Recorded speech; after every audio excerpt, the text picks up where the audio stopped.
El mundo de la seguridad. Educados en el silencio, la tranquilidad y la austeridad, de repente se nos arroja al mundo. 100.000 olas nos envuelven. Todo nos seduce.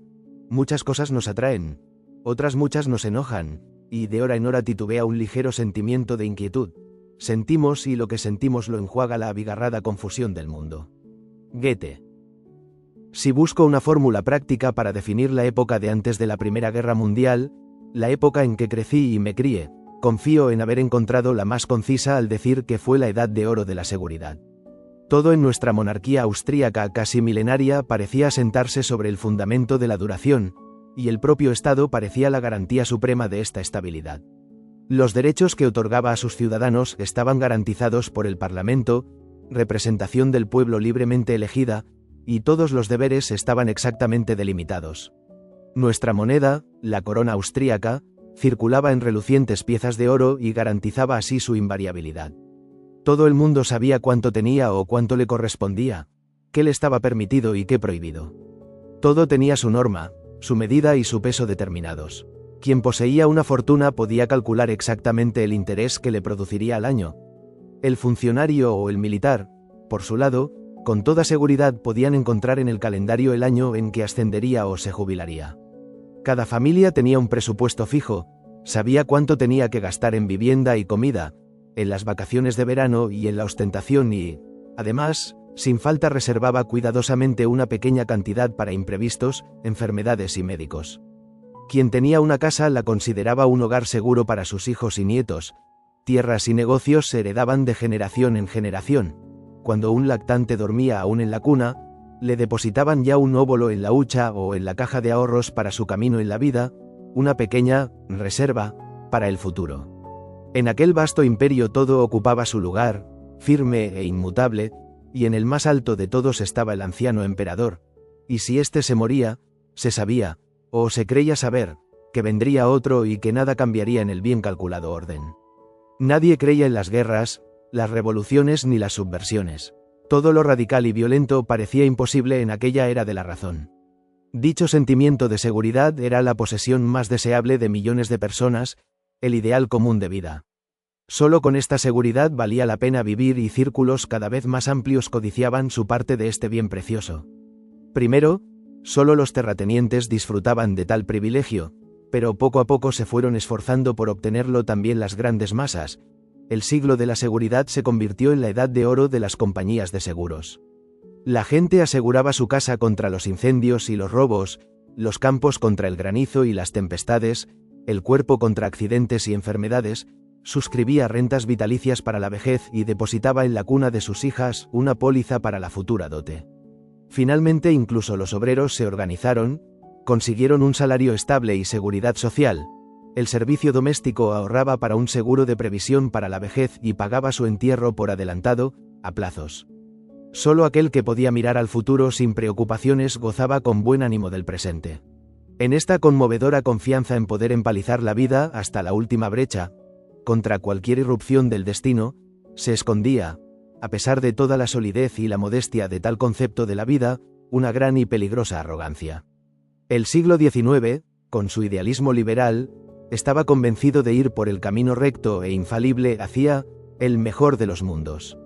Se miraba con desprecio a las épocas anteriores, con sus guerras, hambrunas y revueltas, como a un tiempo en que la humanidad aún era menor de edad y no lo bastante ilustrada. Ahora, en cambio, superar definitivamente los últimos restos de maldad y violencia solo era cuestión de unas décadas, y esa fe en el progreso, ininterrumpido e imparable, tenía para aquel siglo la fuerza de una verdadera religión. La gente había llegado a creer más en dicho progreso que en la Biblia, y su evangelio parecía irrefutablemente probado por los nuevos milagros que diariamente ofrecían la ciencia y la técnica. En efecto, hacia finales de aquel siglo pacífico, el progreso general se fue haciendo cada vez más visible, rápido y variado. De noche, en vez de luces mortecinas, alumbraban las calles lámparas eléctricas, las tiendas de las capitales llevaban su nuevo brillo seductor hasta los suburbios, uno podía hablar a distancia con quien quisiera gracias al teléfono, el hombre podía recorrer grandes trechos a nuevas velocidades en coches sin caballos y volaba por los aires, realizando así el sueño de Ícaro. El confort salió de las casas señoriales para entrar en las burguesas, ya no hacía falta ir a buscar agua a las fuentes o los pozos, ni encender fuego en los hogares a duras penas, la higiene se extendía, la suciedad desaparecía. Las personas se hicieron más bellas, más fuertes, más sanas, desde que el deporte aceró sus cuerpos. Poco a poco, por las calles se fueron viendo menos lisiados, enfermos de bocio y mutilados, y todos esos milagros eran obra de la ciencia, el arcángel del progreso.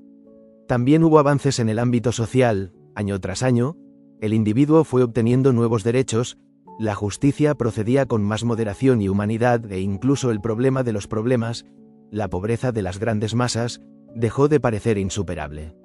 Se otorgó el derecho de voto a círculos cada vez más amplios y, con él, la posibilidad de defender legalmente sus intereses. Sociólogos y catedráticos rivalizaban en el afán de hacer más sana e incluso más feliz la vida del proletariado. Es de extrañar, pues, que aquel siglo se deleitara con sus propias conquistas y considerara cada década terminada como un mero peldaño hacia otra mejor. Se creía tampoco en recaídas en la barbarie, por ejemplo, guerras entre los pueblos de Europa como en brujas y fantasmas. Nuestros padres estaban plenamente imbuidos de la confianza en la fuerza infaliblemente aglutinadora de la tolerancia y la conciliación. Creían honradamente que las fronteras de las divergencias entre naciones y confesiones se fusionarían poco a poco en un humanismo común y que así la humanidad lograría la paz y la seguridad, esos bienes supremos. Para los hombres de hoy, que hace tiempo excluimos del vocabulario la palabra seguridad, como un fantasma, nos resulta fácil reírnos de la ilusión optimista de aquella generación, cegada por el idealismo, para la cual el progreso técnico debía ir seguido necesariamente de un progreso moral igual de veloz. Nosotros, que en el nuevo siglo hemos aprendido a no sorprendernos ante cualquier nuevo brote de bestialidad colectiva, nosotros, que todos los días esperábamos una atrocidad peor que la del día anterior, somos bastante más escépticos respecto a la posibilidad de educar moralmente al hombre. Tuvimos que dar la razón a Freud cuando afirmaba ver en nuestra cultura y en nuestra civilización tan solo una capa muy fina que en cualquier momento podía ser perforada por las fuerzas destructoras del infierno. Hemos tenido que acostumbrarnos poco a poco a vivir sin el suelo bajo nuestros pies, sin derechos, sin libertad, sin seguridad. Para salvaguardar nuestra propia existencia, renegamos ya hace tiempo de la religión de nuestros padres, de su fe en un progreso rápido y duradero de la humanidad. A quienes aprendimos con horror nos parece banal aquel optimismo precipitado a la vista de una catástrofe que, de un solo golpe, nos ha hecho retroceder 1000 años de esfuerzos humanos. Sin embargo, a pesar de que nuestros padres habían servido a una ilusión, se trataba de una ilusión magnífica y noble, mucho más humana y fecunda que las consignas de hoy. Y algo dentro de mí no puede desprenderse completamente de ella, por alguna razón misteriosa, a pesar de todas las experiencias y de todos los desengaños. Lo que un hombre, durante su infancia, ha tomado de la atmósfera de la época y ha incorporado a su sangre, perdura en él y ya no se puede eliminar. Y, a pesar de todo lo que resuena en mis oídos todos los días, a pesar de todas las humillaciones y pruebas que yo y mis innumerables compañeros de destino hemos padecido, no puedo renegar del todo de la fe de mi juventud y dejar de creer que, a pesar de todo, volveremos a levantarnos un día. Desde el abismo de horror en que hoy, medio ciegos, avanzamos a tientas con el alma turbada y rota, sigo mirando aún hacia arriba en busca de las viejas constelaciones que brillaban sobre mi infancia y me consuelo, con la confianza heredada, pensando que un día esta recaída aparecerá como un mero intervalo en el ritmo eterno del progreso incesante. Hoy, cuando ya hace tiempo que la gran tempestad lo aniquiló, sabemos a ciencia cierta que aquel mundo de seguridad fue un castillo de naipes. Sin embargo, mis padres vivieron en él como en una casa de piedra. Ninguna tempestad ni corriente de aire irrumpió jamás en su plácida y holgada existencia. Cierto que disponían de una protección especial contra el viento. Eran gente acomodada que poco a poco fue haciéndose rica, incluso muy rica, y eso, en aquella época, era un buen colchón para asegurar paredes y ventanas. Su forma de vida me parece tan típica de la llamada buena burguesía judía, la burguesía que hubo de dar a la cultura vienesa valores tan esenciales y que, como contrapartida, hubo de ser totalmente exterminada, que, con este informe sobre su existencia cómoda y silenciosa, narro en realidad algo impersonal. Al igual que mis padres, 10 o 20.000 familias de Viena llevaron la misma vida en aquel siglo de valores asegurados. La familia de mi padre procedía de Moravia. Las comunidades judías vivían en pequeñas aldeas en perfecta armonía con la gente labriega y la pequeña burguesía. Por eso carecían por completo, por un lado, del abatimiento y, por otro, de la impaciencia grácilmente impulsiva de los judíos del este. Robustos, fortalecidos por la vida del campo, seguían su camino seguros y tranquilos como los campesinos que labraban su terruño patrio. Emancipados pronto de la ortodoxia religiosa, eran apasionados partidarios de la religión del progreso de la época y, en la era política del liberalismo, situaron en el Parlamento a los diputados más respetados. Cuando se mudaban de su tierra natal a Viena, se adaptaban con una rapidez sorprendente a la esfera cultural superior y su ascenso personal se unía orgánicamente al impulso general de la época. Por lo que respecta a esta forma de transición, también nuestra familia fue un caso completamente típico. Mi abuelo paterno se había dedicado a vender productos manufacturados. Después, en la segunda mitad del siglo, despegó en Austria la actividad industrial. Los telares y las hiladoras mecánicos, importados de Inglaterra, aportaron, junto con la racionalización, un abaratamiento enorme en comparación con los productos de artesanía tradicionales y, gracias a su talento para los negocios y a su visión cosmopolita, los comerciantes judíos fueron los primeros en reconocer la necesidad y la rentabilidad de un cambio en la producción industrial de Austria. Con un capital a menudo módico fundaron en un abrir y cerrar de ojos aquellas primeras fábricas improvisadas que al principio solo funcionaban con la fuerza hidráulica, pero que poco a poco se fueron ampliando hasta llegar a convertirse en la poderosa industria textil bohemia que dominó toda Austria y los Balcanes.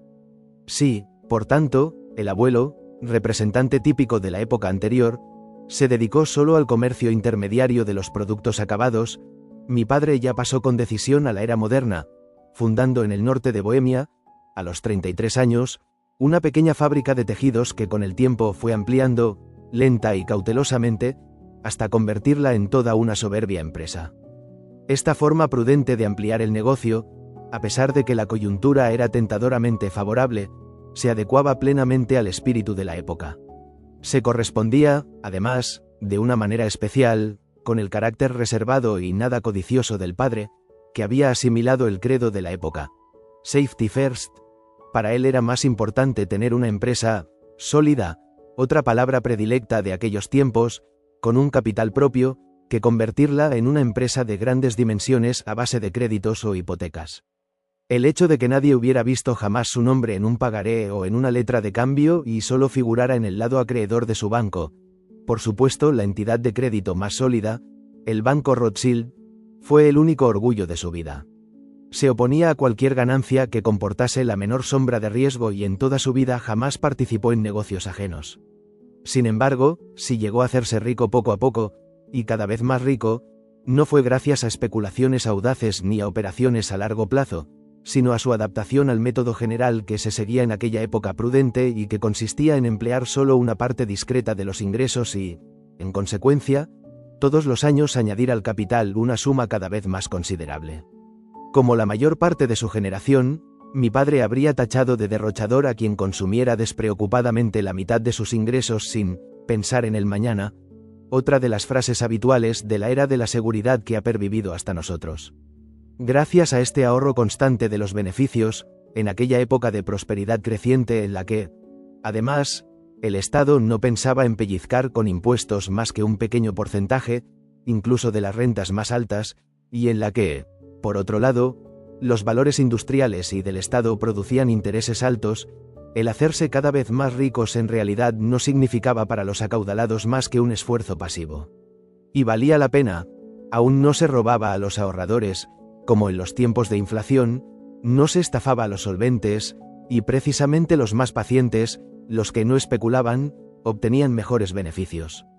Gracias a esta adaptación al sistema general de la época, mi padre, ya a los 50 años, podía considerarse un hombre acaudalado, también de acuerdo con los criterios internacionales. Pero el tren de vida de nuestra familia no siguió sino hasta mucho más tarde el aumento de la fortuna, cada vez más rápido.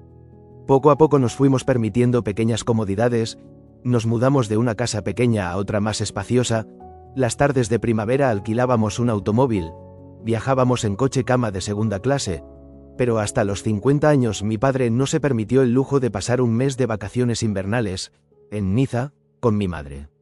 En definitiva, permanecía inalterable la postura fundamental de disfrutar de la riqueza poseyéndola y no haciendo ostentación de ella. Ni siquiera siendo ya millonario fumó mi padre cigarros habanos, sino solo los Irabuco nacionales, al igual que el emperador Francisco José solo sus baratos Virginia, y cuando jugaba a las cartas, no apostaba más que cantidades pequeñas. Inflexible, llevaba una vida cómoda, pero reservada y discreta. Aun cuando tenía incomparablemente más prestigio y cultura que la mayoría de sus colegas, tocaba muy bien el piano, escribía en un estilo claro y bello, hablaba francés e inglés, rehusó honores y cargos honoríficos, nunca en su vida pretendió ni aceptó ninguno de los títulos y distinciones que a menudo se le ofrecían por su posición de gran industrial. Este orgullo secreto de no tener que pedir nunca nada a nadie, de no verse obligado nunca a decir, por favor, o gracias, significaba para él más que todas las apariencias. Ahora bien, en la vida de todo hombre irremisiblemente llega el momento en que éste reencuentra la imagen de su padre en la suya propia. Ese rasgo característico que denotaba una inclinación hacia la privacidad y el anonimato de su propia vida, empieza ahora a desarrollarse en mí, cada año con más pujanza, por mucho que, a decir verdad, se contradiga con mi profesión, que, en cierta manera, por fuerza tiene que dar a conocer mi nombre y a mi persona. Aún así, con el mismo orgullo secreto he rechazado desde siempre cualquier forma de distinción pública, no he aceptado condecoraciones ni títulos ni presidencias de academias ni jurados, incluso sentarme a la mesa en un banquete me resulta un martirio y la sola idea de dirigirme a alguien para pedirle algo me seca los labios antes de pronunciar la primera palabra, aun cuando mi petición sea en favor de otra persona. Sé cuán anacrónicas son estas inhibiciones en un mundo en el que uno se puede mantener libre solo con astucia y evasivas y en el que, como decía sabiamente el padre Goethe, las condecoraciones y los títulos evitan muchos empujones en las aglomeraciones. Pero mi padre, al que llevo dentro de mí, y su orgullo secreto, me retienen y no puedo ponerles resistencia, porque les debo lo que quizá considero mi única posesión segura, el sentimiento de libertad interior. Mi madre, de soltera Bretauer, era de procedencia distinta, cosmopolita. Había nacido en Ancona, en el sur de Italia, y tanto el italiano como el alemán eran sus lenguas maternas. Cada vez que hablaba con la abuela o con su hermana de algo que no quería que entendieran los criados, pasaba al italiano. Desde mi infancia yo estaba familiarizado con el risotto y las alcachofas, todavía raras por aquel entonces, así como con otras especialidades de la cocina meridional, y posteriormente, siempre que viajaba a Italia, me sentía allí como en casa desde el primer momento. Pero la familia de mi madre no era en absoluto italiana, sino conscientemente cosmopolita. Los Bretauer, que originariamente eran propietarios de un banco, pronto se habían dispersado por el mundo desde Hohenems, un pueblecito de la frontera suiza, siguiendo el modelo de las grandes familias banqueras judías, aunque, claro está, en dimensiones mucho más pequeñas. Unos se marcharon a St. Gallen, otros a Viena y a París, el abuelo a Italia, un tío a Nueva York, y ese contacto con lo internacional les confirió modales más refinados, una visión más amplia y, por añadidura, un cierto orgullo de familia. En este círculo familiar ya no existían pequeños comerciantes ni corredores de bolsa, sino solo banqueros, directores, catedráticos, abogados y médicos. Todos hablaban más de una lengua, y recuerdo la naturalidad con que en casa de la tía de París, durante las comidas, se pasaba de una a otra indistintamente. Era una familia muy apegada a sí misma, y, cuando una muchacha de una rama más pobre de la familia llegaba a la edad casadera, toda la parentela contribuía con una dote espléndida solo para evitar un casamiento por debajo de su clase. Mi padre, desde luego, era respetado como gran industrial, pero mi madre, aunque unida a él por un matrimonio de lo más feliz, no hubiera consentido que los parientes de él quedasen en la misma posición que los de ella. Este orgullo de pertenecer a una buena familia era inextirpable en todos los Bretauer y, cuando en años ulteriores uno de ellos quería manifestarme su afecto, decía en tono condescendiente: al fin y al cabo eres un Bretauer de pura cepa, como si con ello quisiera decir a modo de alabanza: al fin y al cabo, te ha tocado en suerte ser de los nuestros. Esta clase de nobleza, que muchas familias judías se otorgaban motu proprio, a mi hermano y a mí desde pequeños ya nos divertía, ya nos irritaba. Constantemente oíamos decir que estos eran gente fina, y a Cuellos gente ordinaria. De todos nuestros amigos se investigaba si eran de buena familia y se comprobaba tanto el origen de sus parientes hasta la última generación como el de su fortuna. Esta manía de clasificar, que era realmente el objeto principal de todas las conversaciones familiares y sociales, nos parecía de lo más ridículo y snob a la vez, ya que en el fondo todas las familias judías procedían del mismo gueto, con una diferencia de tan solo 50 o 100 años.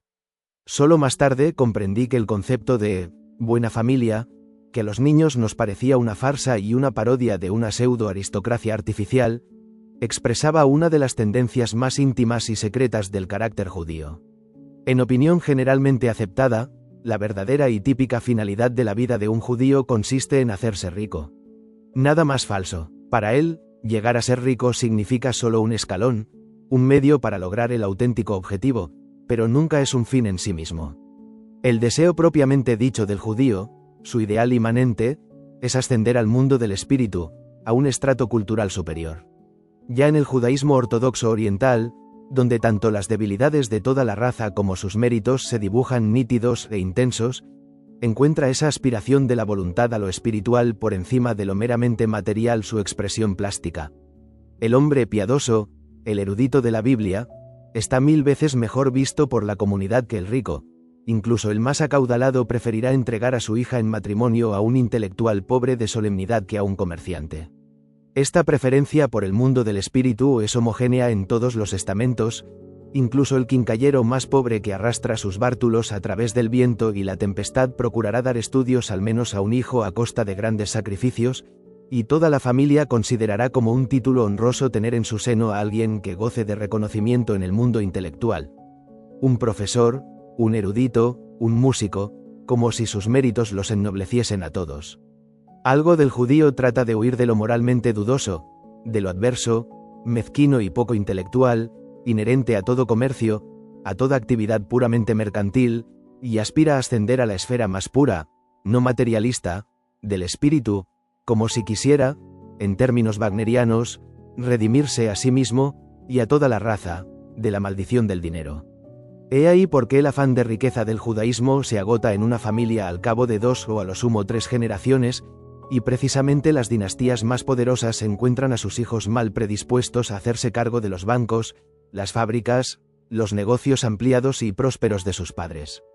No se debe a una casualidad el que un Lord Rothschild llegase a ser ornitólogo, un Warburg, historiador del arte, un Casirer, filósofo, y un Sassoon, poeta.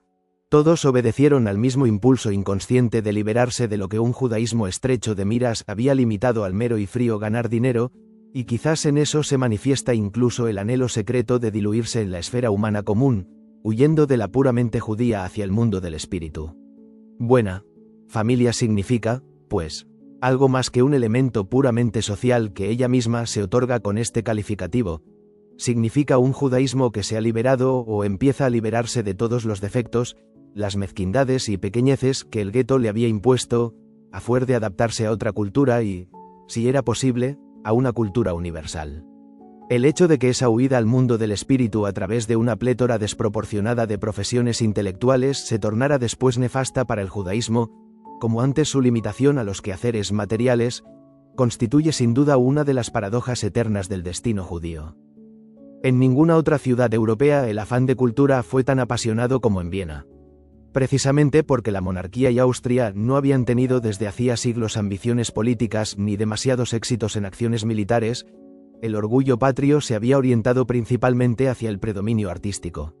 Del antiguo imperio de los Habsburgos, que antaño había dominado Europa, se habían desprendido hacía tiempo las provincias más importantes y valiosas, alemanas e italianas, flamencas y valonas, la capital, el baluarte de la corte, la guardiana de una tradición milenaria, había permanecido incólume, sumida en su viejo esplendor.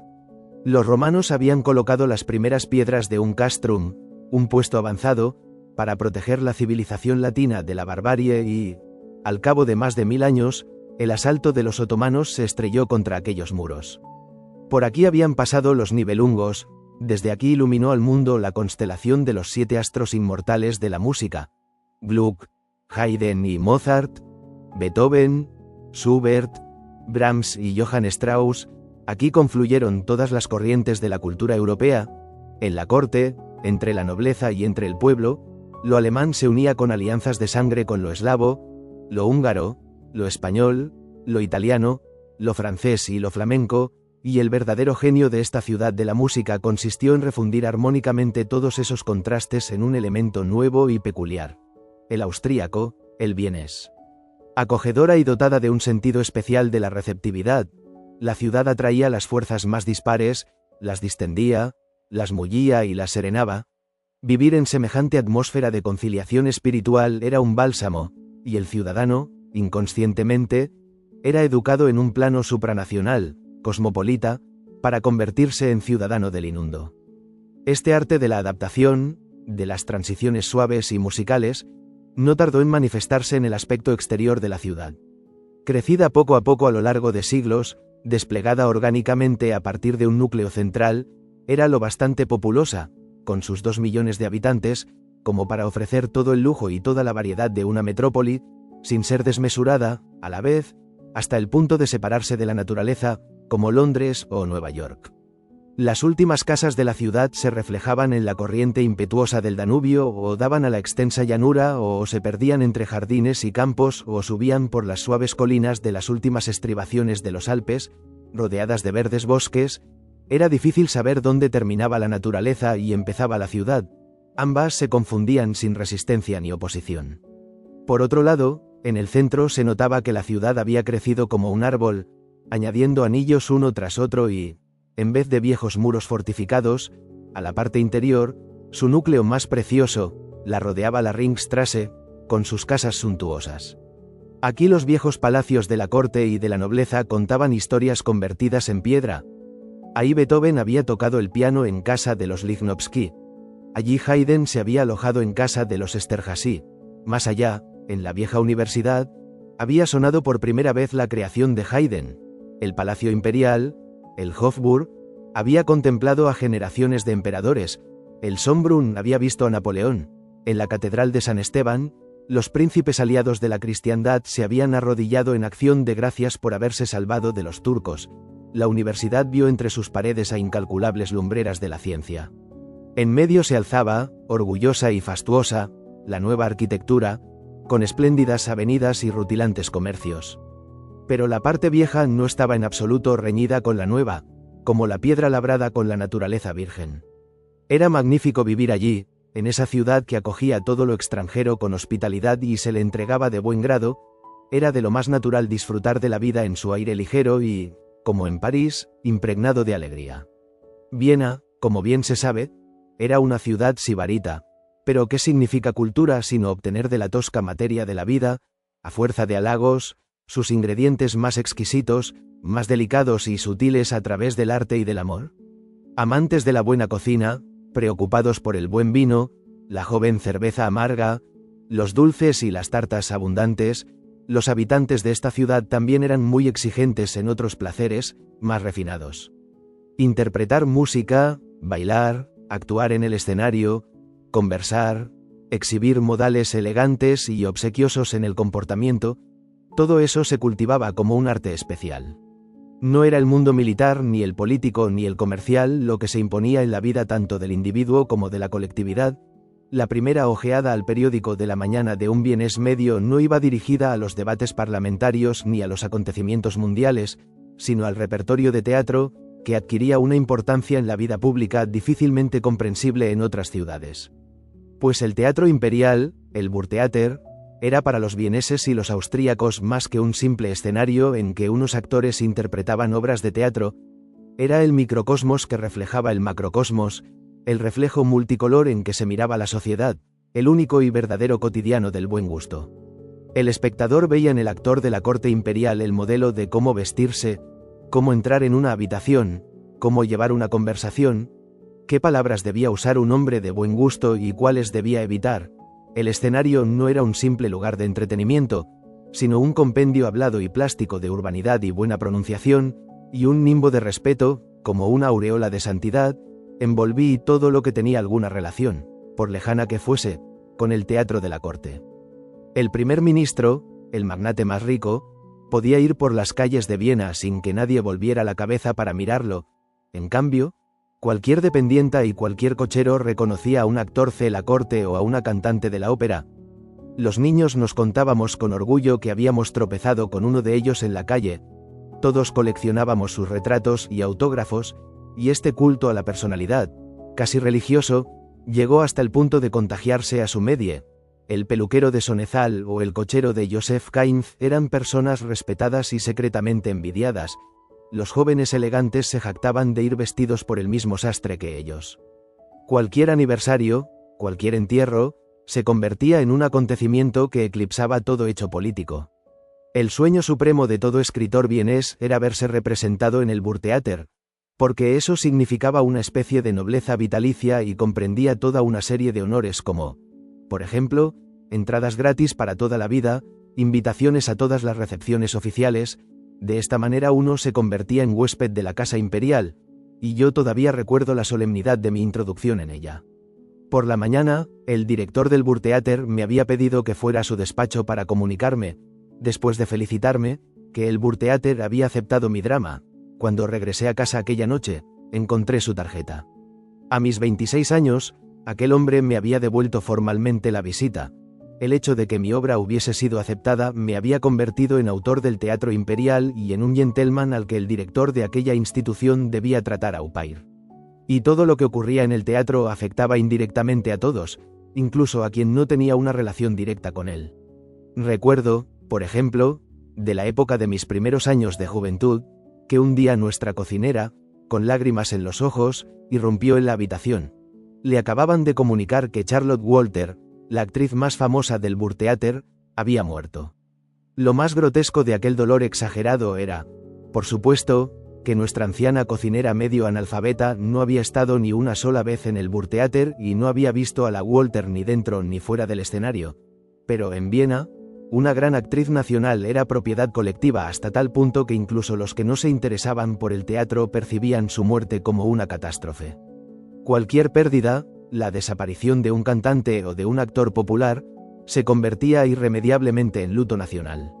Cuando el viejo Burgtheater, donde por primera vez sonaron las notas de las bodas de Fígaro de Mozart, estaba a punto de ser demolido, toda la sociedad vienesa se reunió en sus salones, solemne y conmovida, como si se tratara de un entierro.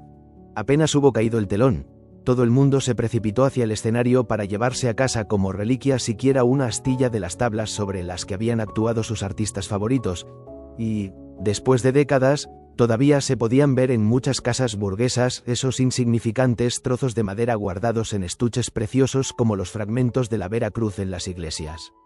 Tampoco nosotros actuamos con mucha más sensatez cuando derribaron el llamado Salón Bösendorfer.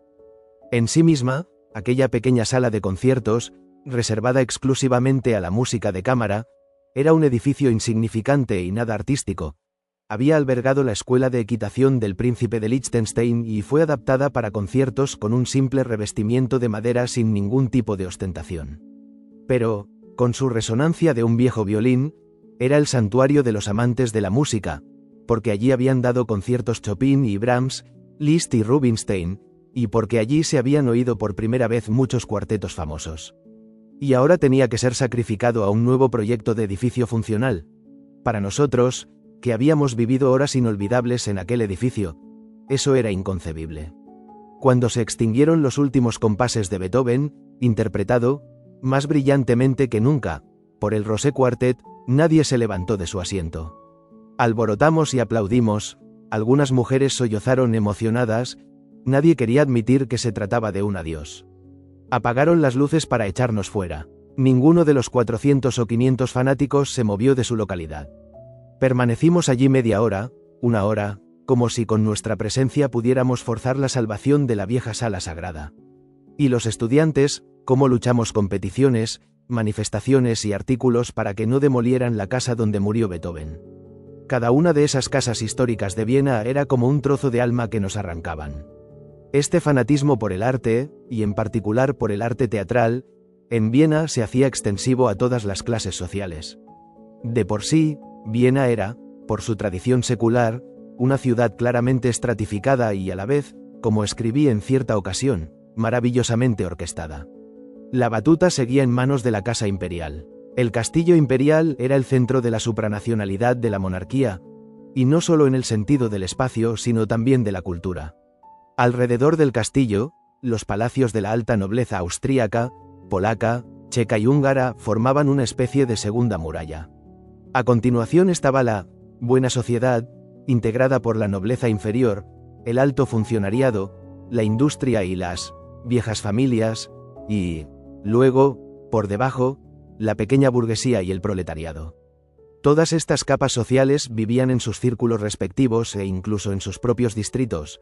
La alta nobleza, en sus palacios del centro de la ciudad, la diplomacia, en el tercer distrito, la industria y el comercio, cerca de la Tingstrasse, la pequeña burguesía, en los distritos interiores, del segundo al noveno, el proletariado, en el círculo exterior, pero todos formaban una misma comunidad en el teatro y en las grandes fiestas, como, por ejemplo, la Batalla de Flores del Prater, donde 300.000 personas aclamaban a las 10.000 de arriba, que desfilaban en sus carrozas magníficamente adornadas. En Viena, todo lo que se expresaba con música o color se convertía en motivo de fiesta. Procesiones religiosas, como la del Corpus, desfiles militares, la Burmusik, incluso los entierros tenían una concurrencia entusiasta, y la ambición de todo verdadero bienes era tener unas buenas honras fúnebres, con mucha pompa y un gran séquito. Un verdadero bienes convertía incluso su muerte en un espectáculo para los demás.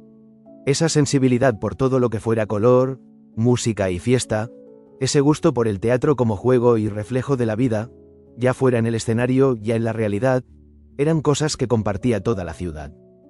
No era nada difícil burlarse de la teatromanía de los vieneses, que, a decir verdad, con su obsesión por escudriñar en los hechos más banales de la vida de sus ídolos, degeneraba a veces en lo grotesco, y nuestra indolencia austríaca en cuestiones de política y nuestro atraso en las de economía, en comparación con el resoluto imperio alemán vecino, se pueden atribuir efectivamente, en parte, a esa jubilosa sobreestimación. Ahora bien, en el plano cultural dicha sobrevaloración de los acontecimientos artísticos generó algo único. Primero, un respeto extraordinario por toda producción artística. Segundo, como consecuencia de siglos de práctica, una masa de expertos. Y tercero, gracias a ellos, un nivel excelente en todos los campos culturales. El artista se siente siempre más a gusto y a la vez más estimulado allá donde es valorado e incluso sobrevalorado. El arte siempre alcanza la cima allá donde se convierte en motivo vital para todo un pueblo. Y al igual que durante el Renacimiento Florencia y Roma atraían a los pintores y les inculcaban la grandeza, porque todo el mundo creía que tenían que superarse y superar a los demás ininterrumpidamente en una rivalidad constante ante todos los ciudadanos, así también los músicos y los actores de Viena conocían su importancia en la ciudad. Nada pasaba por alto al público de la ópera de Viena y del Burgtheater, se daba cuenta inmediatamente de una nota falsa, censuraba cualquier entrada a destiempo y cualquier supresión, y ese control no lo ejercían tan solo los críticos en los estrenos, sino también todos los días el oído atento del público, aguzado por la constante comparación. Mientras en política, en la administración y en la moral todo iba como una seda y la gente se mostraba indiferente y bonachona ante un desliz, e indulgente ante una falta, no había perdón para las cosas del arte, estaba en juego el honor de la ciudad. Todo cantante, actor y músico tenía que dar lo mejor de sí mismo, si no, estaba perdido. Era fantástico ser un ídolo en Viena, pero no era fácil mantenerse en el pedestal, no se perdonaba un momento de relajación. Y el hecho de saberse constante y despiadadamente vigilado obligaba al artista de Viena a dar el máximo y les confería a todos ese extraordinario nivel. De aquellos años de juventud todos aprendimos a incorporar en nuestra vida una medida estricta e inexorable de la producción artística. Quien en la ópera conoció la disciplina férrea hasta el detalle más ínfimo bajo la batuta de Gustav Mahler y en los conciertos filarmónicos supo que era tener empuje. Además, claro está, de meticulosidad, hoy rara vez se queda satisfecho del todo ante una representación teatral o musical. Pero así hemos aprendido a ser severos también con nosotros mismos en cada una de nuestras actuaciones artísticas, Teníamos y tenemos por modelo un nivel como pocas ciudades del mundo han inculcado a los futuros artistas. Además, este conocimiento del ritmo y de la fuerza adecuados penetró también en el pueblo, pues incluso el burgués más insignificante, sentado ante una copa de vino joven, exigía tan buena música de la orquesta del local como buen vino del tabernero. En el Prater, por otro lado, la gente sabía exactamente qué banda militar tenía el mejor aire marcial, si los grandes maestros de la orden teutónica, o los húngaros. Se puede decir que quien vivía en Viena respiraba con aire el sentido del ritmo. Y así como en el caso de los escritores esa musicalidad se traducía en una prosa especialmente cuidada, en el caso de los demás el sentido del ritmo impregnaba la conducta social y la vida diaria. Un vienés sin sentido musical ni gusto por las formas era inimaginable en la llamada buena sociedad, pero incluso en las clases inferiores el más pobre extraía del paisaje mismo, de la esfera humana y jovial, un cierto instinto para la belleza que trasladaba a su vida. Uno no era auténticamente vienés sin el amor por la cultura, sin ese sentido que le permitía analizar a la vez que gozar de esa superfluidad sacratísima de la vida. Ahora bien, la adaptación al medio del pueblo o del país en cuyo seno viven, no es para los judíos solo una medida de protección externa, sino también una profunda necesidad interior. Su anhelo de patria, de tranquilidad, de reposo y de seguridad, sus ansias de no sentirse extraños, les empujan a adherirse con pasión a la cultura de su entorno. Y seguramente en ninguna otra parte, salvo en la España del siglo XV, esta unión se realizó tan fructífera y felizmente como en Austria.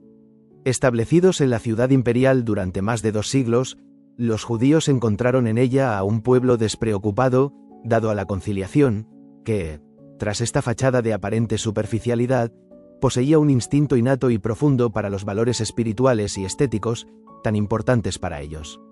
Y algo más encontraron en Viena. Encontraron aquí una misión personal. En el siglo anterior, el fomento del arte había perdido en Viena a sus viejos mecenas y protectores, la casa imperial y la aristocracia. Mientras que en el siglo XVIII María Teresa hacía estudiar música a su hija con Gluck, José II hablaba como experto con Mozart de sus óperas y Leopoldo III componía su propia música, los emperadores posteriores, Francisco II y Fernando, ya no tenían ni pizca de interés por lo artístico, y nuestro emperador Francisco José, quien a sus 80 años no había leído ni tenido en sus manos un solo libro, excepto el de la lista de oficiales del ejército, mostró incluso una franca antipatía por la música. Del mismo modo, la alta nobleza también había abandonado su antigua posición protectora. Atrás quedaban los gloriosos tiempos en que los Esterházy habían alojado a un Haydn, en que los Lobkowitz y los Kinski y los Wallstein rivalizaban por acoger en sus palacios los estrenos de las obras de Beethoven, en que una condesa Thun se arrodillaba ante el gran genio para suplicarle que no retirara Fidelio de la ópera. Wagner, Brahms y Johann Strauss o Hugo Wolf ya no encontraban el menor apoyo en Viena. Para mantener los conciertos filarmónicos en el nivel de antes, para hacer posible la existencia de pintores y escultores, hizo falta que la burguesía llenara ese vacío, y no fue sino precisamente la burguesía judía quien convirtió en motivo de orgullo, y también de ambición, el poder contribuir en primera línea a conservar en su antiguo esplendor la fama de la cultura vienesa. Los judíos desde siempre habían amado a esta ciudad y se habían aclimatado a ella con toda su alma, pero Lian solo a través de su amor por el arte se sintieron ciudadanos de pleno derecho y auténticos vieneses. Por lo demás, ejercían muy poca influencia en la vida pública. El esplendor de la casa imperial eclipsaba toda fortuna privada, los altos cargos de dirección del Estado estaban en manos hereditarias, la diplomacia quedaba reservada a la aristocracia, el ejército y el alto funcionariado, a las familias de rancio abolengo, y los judíos ni siquiera tenían la ambición de abrirse camino entre estos círculos privilegiados. Muy atinadamente, respetaban tales privilegios tradicionales como la cosa más natural.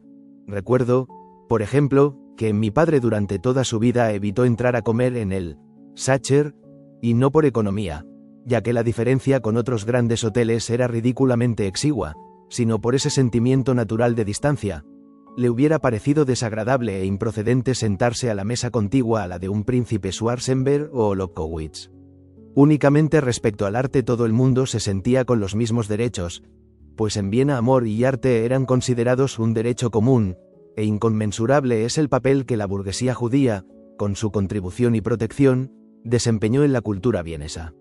Ella era el público, llenaba los teatros y los conciertos, compraba los libros y los cuadros, visitaba las exposiciones y, con su comprensión, más flexible y menos cargada de tradición, se convirtió por doquier en promotora y precursora de todas las novedades. Los judíos crearon casi todas las colecciones de arte del siglo XIX. Gracias a ellos se hizo posible la mayoría de ensayos artísticos. Sin el interés incesante y estimulante de la burguesía judía, Viena se habría quedado a la zaga de Berlín respecto al arte, en la misma medida en que Austria iba a la zaga del Imperio alemán en el terreno político, por culpa de la indolencia de la corte, de la aristocracia y de los millonarios cristianos, que preferían los caballos y las cacerías al fomento del arte. Quien quería hacer algo nuevo en Viena no podía prescindir de la burguesía judía. Cuando, en una ocasión, durante la época antisemita, se intentó fundar un así llamado Teatro Nacional, no comparecieron autores ni actores ni público. Después de unos meses el Teatro Nacional fracasó estrepitosamente, y este ejemplo puso de manifiesto por primera vez que las 9/10 partes de lo que el mundo celebraba como cultura vienesa del siglo XIX era una cultura promovida, alimentada e incluso creada por la comunidad judía de Viena. Precisamente en los últimos años, a semejanza de lo ocurrido en España antes de su ocaso igual de trágico, el judaísmo vienés había sido muy productivo en lo artístico, aunque en absoluto de una forma específicamente judía, sino expresando con la mayor energía, por un milagro de compenetración, todo lo típicamente austríaco y vienés. Goldmark, Gustav Mahler y Schönberg se convirtieron en figuras internacionales de la creación musical. Oscar Strauss, Leopold y Kallmann hicieron florecer de nuevo la tradición del vals y de la opereta.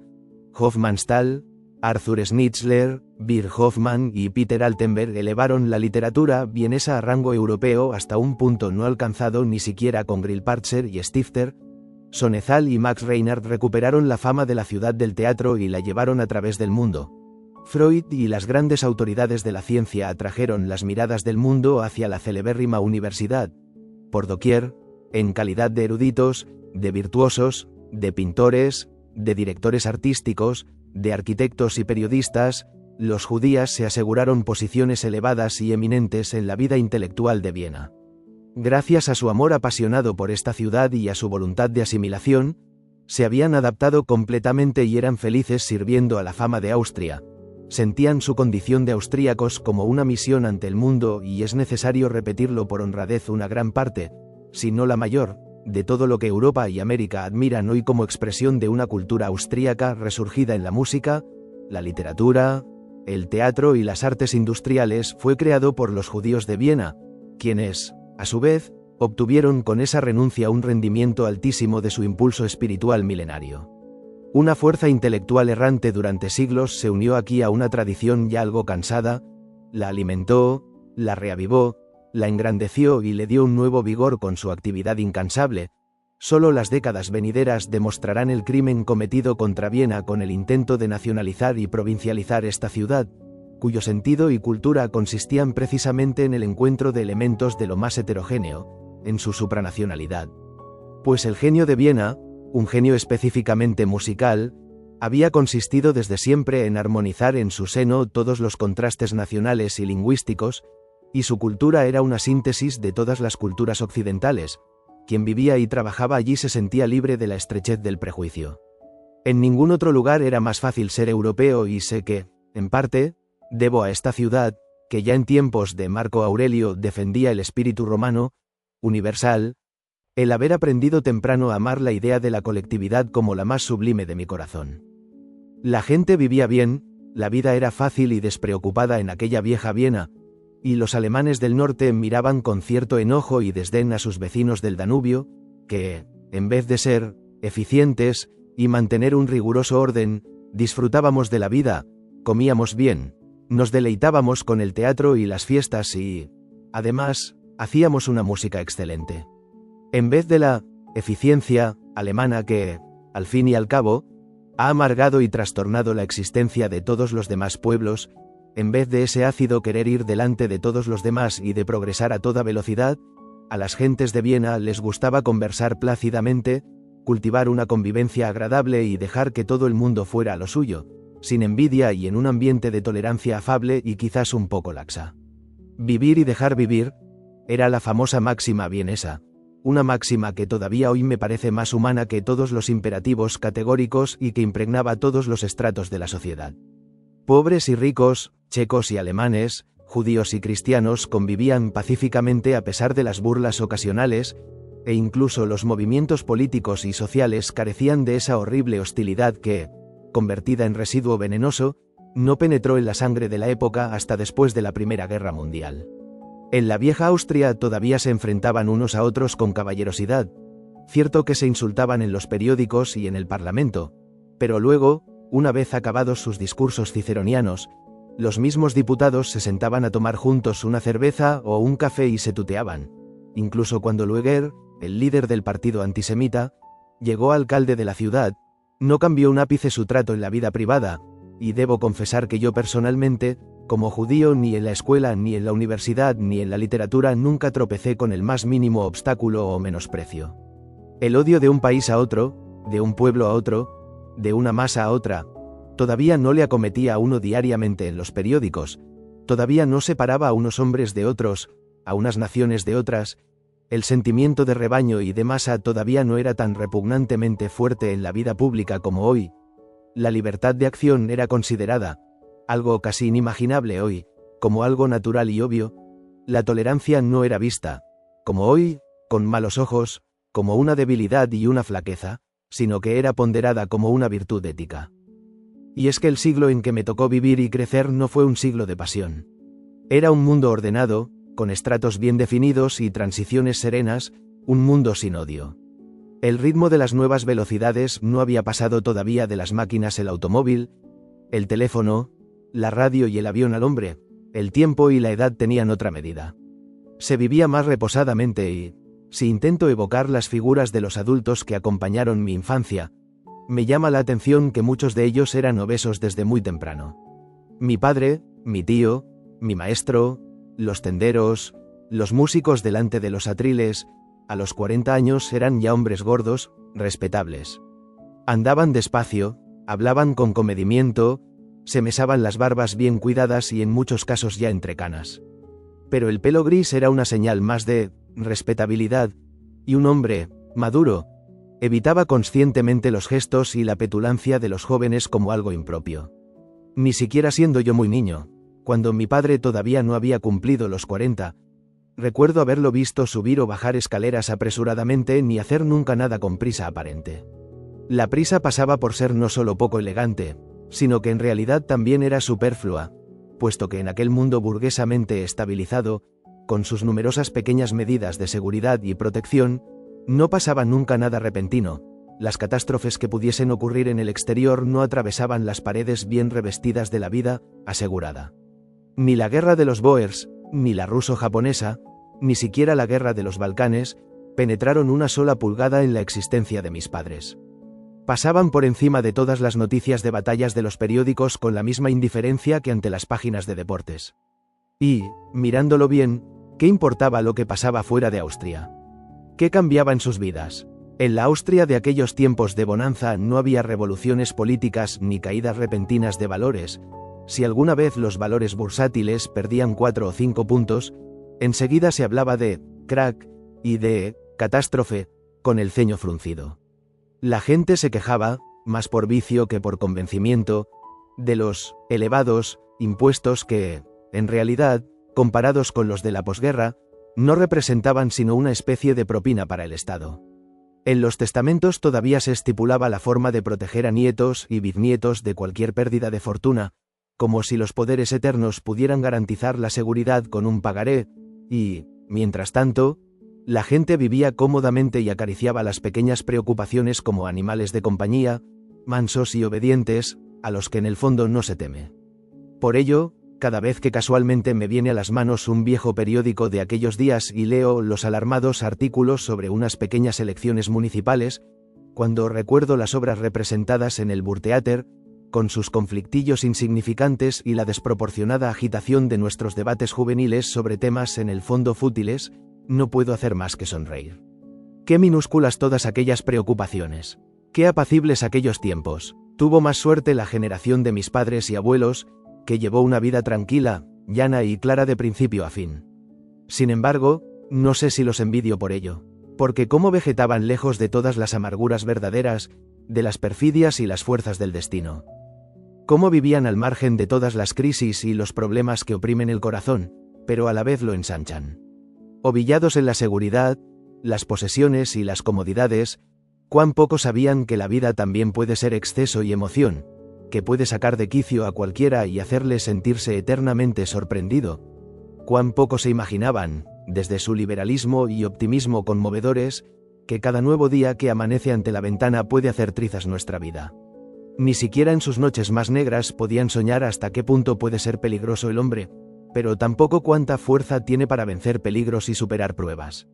Nosotros, perseguidos a través de todos los rápidos de la vida, nosotros, arrancados de todas las raíces que nos unen a los nuestros, nosotros, que siempre empezamos de nuevo cuando nos empujan hacia un final, nosotros, víctimas y, sin embargo, también servidores voluntarios de fuerzas místicas desconocidas, nosotros, para quienes el bienestar se ha convertido en una leyenda y la seguridad en un sueño infantil, hemos sentido la tensión de un polo a otro y el escalofrío de las cosas eternamente nuevas hasta la última fibra de nuestro ser.